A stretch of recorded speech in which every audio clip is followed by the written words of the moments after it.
और भारत सरकार लगातार अपने एफर्ट्स को धार देते हुए, रफ्तार देते हुए, और 4 केंद्रीय मंत्री जा रहे हैं यूक्रेन के पड़ोसी देशों में। 30 दिन में 3 एहसान, दरिया दिल है हिंदुस्तान।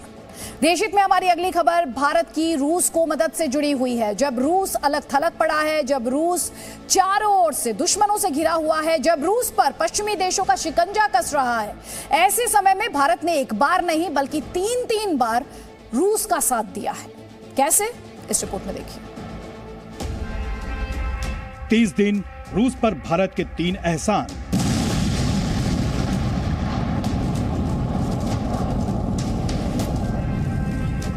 रूस और यूक्रेन के बीच जंग जारी है। कुछ देशों को छोड़कर पूरी दुनिया इस लड़ाई में यूक्रेन के साथ खड़ी है। अमेरिका, ब्रिटेन समेत सभी नेटो देश रूस की कमर तोड़ने वाले हर कदम उठा रहे हैं। रूस का विरोध करने का दबाव भारत पर भी है, लेकिन भारत ने 30 दिन में एक बार नहीं 3 बार ये साबित किया कि वो दबाव में झुकने वाले नहीं हैं।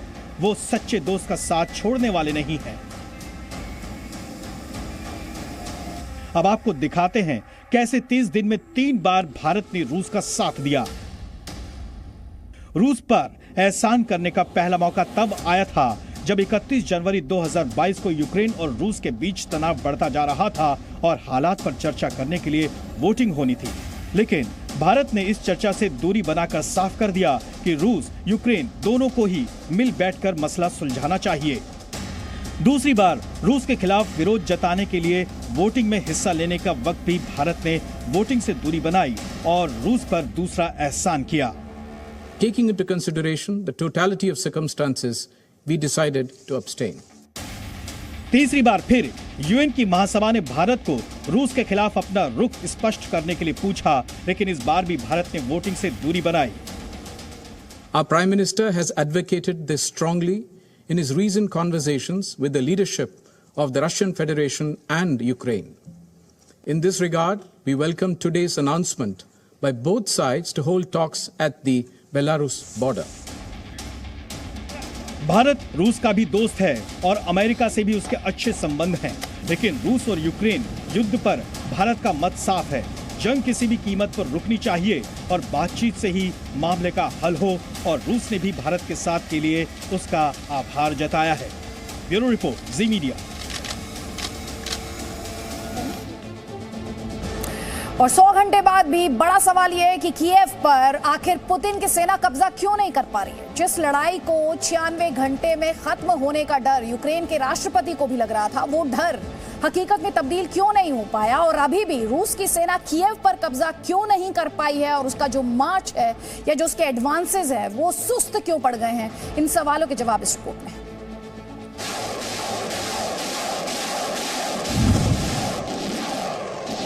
रॉकेट हमले की दिल दहला देने वाली तस्वीरें।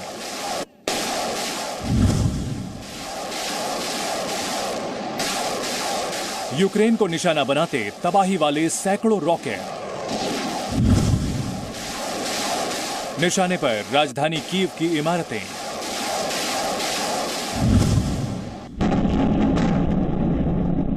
कीव में घर तक में लोग सुरक्षित नहीं।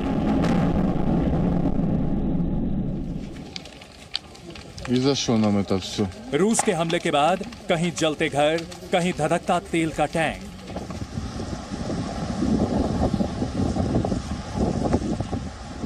तो कहीं मिसाइल हमले से मची तबाही की गूंज।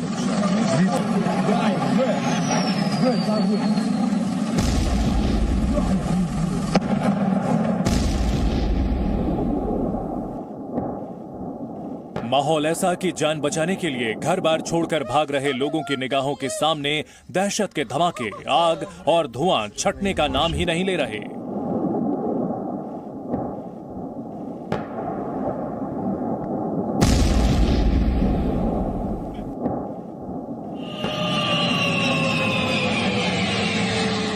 यूक्रेन के दिन रात, सुबह शाम, पहर दोपहर ही नहीं, आबो हवा तक में दहशत घुल चुकी है, और इस पूरी दहशत का मकसद एक ही है, कीव पर कब्जा। कीव पर कब्जा यानी जंग खत्म। लेकिन यूक्रेन की राजधानी कीव पर कब्जे की इस जंग में रूस पहुंचा कहां तक है।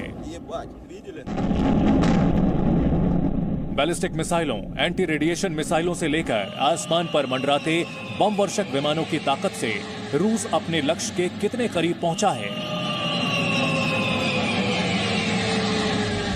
इसका जवाब अब मिलने लगा है। बताया गया है कि रूस की सेना कीव से करीब 20 किलोमीटर दूर है और उसने बीते 3 दिनों से कीव को पूरी तरह से घेर रखा है। मकसद एक ही है, कीव की लाइफलाइन काट देना, कीव को अलग थलग कर देना। एक अमेरिकी प्राइवेट कंपनी ने कीव की जैसी सैटेलाइट तस्वीरें जारी की हैं, उसने बहुत कुछ साफ कर दिया है। इन तस्वीरों से साफ हो गया है कि रूस के सैनिक बेहद ही आक्रामक तरीके से कीव की तरफ बढ़ रहे हैं। सैटेलाइट तस्वीरों के आधार पर दावा किया गया कि कीव की तरफ बढ़ रही रूस की सेना का काफिला करीब 5 किलोमीटर लंबा है। इस काफिले में टैंक, सेना के वाहन, रसद वाहन से लेकर ईंधन तक हैं। यानी रूस के सैनिक पूरी तैयारी के साथ कीव की तरफ बढ़ रहे हैं। कीव पर कब्जे की राह में किसी तरह की अड़चन न पैदा हो, इसके लिए रूस की मिसाइलों ने उनके सैन्य ठिकानों, रडार सिस्टम और राजधानी कीव के एयरपोर्ट तक को निशाना बनाया है। कीव पर कब्जे के लिए आगे बढ़ रहे रूसी सैनिकों को मनोवैज्ञानिक बढ़त मिले और आसपास के लोग खौफ में रहें, इसके लिए कीव के पास के एक ऑयल डिपो को मिसाइल के हमले से तबाह कर दिया गया। То есть, горит вот так ночью, бахнуло хорошо, то есть освещение было, очень сильно хорошее с окна, то есть для это было, то есть для меня жена лежала, теща, они аж вздрыгнулись. यूक्रेन से छिड़ी जंग में ताकतवर रूस ने जिस पैमाने पर तबाही मचाई, उसके बावजूद कीव से अब तक बनी दूरी उससे चुभ रही है। कीव पर चढ़ाई के लिए जरूरी है कि यूक्रेन के सैनिक हथियार डाल दें और उसके नागरिक भी उनकी राह में बाधा बनकर ना खड़े हों। इसी मकसद से रूस के रक्षा मंत्रालय ने यूक्रेन के आसमान पर अपने कब्जे का दावा कर दिया। Группировка войск Луганской Народной Республики при огневой поддержке российских вооруженных сил провела успешные наступательные действия и установила контроль над населенными пунктами Хворостянка, Сухановка, Артем. यूक्रेन को रूस के मंसूबों का इल्म है, इसलिए रूस की सेना को कीव से दूर रखने के लिए यूक्रेन ने भी पूरी ताकत झोंक दी है। जब रूसी सेना कीव की तरफ हमला करने की कोशिश कर रही है, उसे यूक्रेन की सेना से करारा जवाब मिल रहा है। यूक्रेनी सेना के पास अमेरिका की जेवलिन मिसाइल है, जो रूसी टैंकों के परखच्चे उड़ा रही है। इसी तरह अमेरिका की दी हुई स्टिंगर मिसाइलें रूसी फाइटर जेट का काल बन रही हैं। जगह जगह ड्रोन के जरिए यूक्रेन की सेना रूस के टैंकों को निशाना बना रही है, जिसकी तस्वीरें भी सामने आई हैं। चूंकि रूस की ताकत के सामने यूक्रेन कहीं नहीं ठहरता, इसलिए अपनी इस कमजोरी को देखते हुए यूक्रेन की सेना ने स्थानीय लोगों और अब कैदियों को भी बड़े पैमाने पर हथियार दे दिए हैं। इस सोच का मकसद रूस की सेना को गोरिल्ला वार के जरिए रोकना है। इन्हीं बातों को ध्यान में रखकर यूक्रेन ने कीव के लोगों को घर से बाहर नहीं निकलने का फरमान जारी कर दिया है। साथ ही उन्हें ये चेतावनी भी दी है कि सड़कों पर निकलने वाले स्थानीय नागरिक भी दुश्मन के सैनिक या जासूस बनकर हमले का शिकार हो सकते हैं। यूक्रेन की इस अपील के मायने रूस अच्छी तरह समझ रहा है, इसलिए रूस ने कीव के नागरिकों को सुरक्षित तरीके से राजधानी से बाहर निकल जाने की सलाह दी और मौजूदा हालात के लिए यूक्रेन को ही जिम्मेदार ठहराया। Российская авиация завоевала господство в воздухе над всей территорией Украины. Всего с начала операции вооруженными силами Российской Федерации поражены 1114 объектов военной инфраструктуры Украины. Из них 31 пункт управления и узел связи вооруженных сил Украины. Уничтожено 314 танков и других боевых бронированных машин, 57 реактивных систем залпового огня, 121 орудие полевой артиллерии и минометов, 274 единицы специальной военной автомобильной техники. लेकिन रूस की इस अपील की अनदेखी कर कीव में रहने वालों में कई पेट्रोल बम बनाने से लेकर हथियार चलाने के गुर सीख रहे हैं। बताया गया है कि 25,000 राइफल और लाखों गोलियां कीव के स्थानीय लोगों को दी गई हैं। यूक्रेन में अब तक जितनी तबाही मची है, अंदेशा है कि केवल कीव पर कब्जे के लिए उतनी ही तबाही और मच सकती है।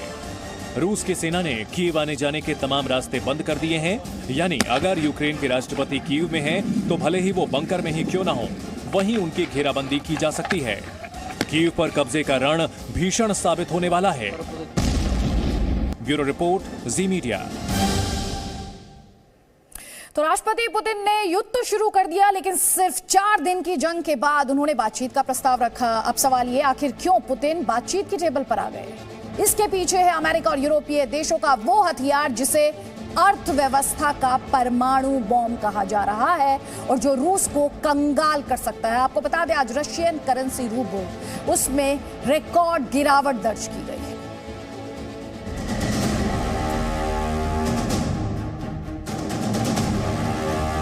रूस क्यों परमाणु बम के हमले की धमकी दे रहा है? क्योंकि अमेरिका और यूरोपीय देशों ने ऐसा घातक कदम उठाया है जिसे अर्थव्यवस्था की दुनिया का परमाणु बम माना जाता है। अमेरिका और पश्चिमी देशों ने रूस के बैंकों को भुगतान प्रणाली स्विफ्ट से बाहर कर दिया है। अब रूस के बैंक दुनिया के बैंक से पैसे का लेन देन नहीं कर पाएंगे। इस कड़े कदम के बाद रूस में अफरा तफरी मच गई है। लोगों में पैनिक है। बैंकों और एटीएम के बाहर लंबी लंबी लाइन लग रही है। लोगों को डर है कि कहीं बैंकों में जमा उनका पैसा डूब ना जाए। रूस पर लगे प्रतिबंधों का असर वहां की जनता पर दिखाई देने लगा है। प्रतिबंधों के कारण लोगों को एटीएम के बाहर घंटों इंतजार करना पड़ रहा है। किसी का बैंक कार्ड काम करना बंद कर चुका है तो किसी के बैंक ने पैसे निकालने की सीमा कम कर दी है। यही कारण है कि रूसी जनता एटीएम के बाहर लंबी लाइनों में इंतजार करती नजर आ रही है। अब रूस के राष्ट्रपति पुतिन आर्थिक प्रतिबंधों को अवैध बता रहे हैं। उन्हें अब पता चल रहा है कि युद्ध करने के साथ साथ आर्थिक प्रतिबंध रूस की कमर तोड़ कर रख देगा। पश्चिमी देशों द्वारा रूस के बैंकों को स्विफ्ट पेमेंट सिस्टम से ब्लॉक करना एक बड़ा कदम है। इससे रूस को काफी आर्थिक नुकसान उठाना पड़ सकता है, लेकिन चीन ने स्विफ्ट बैन का विरोध किया है। 中方不赞成用制裁手段解决问题，更反对没有国际法依据的单边制裁。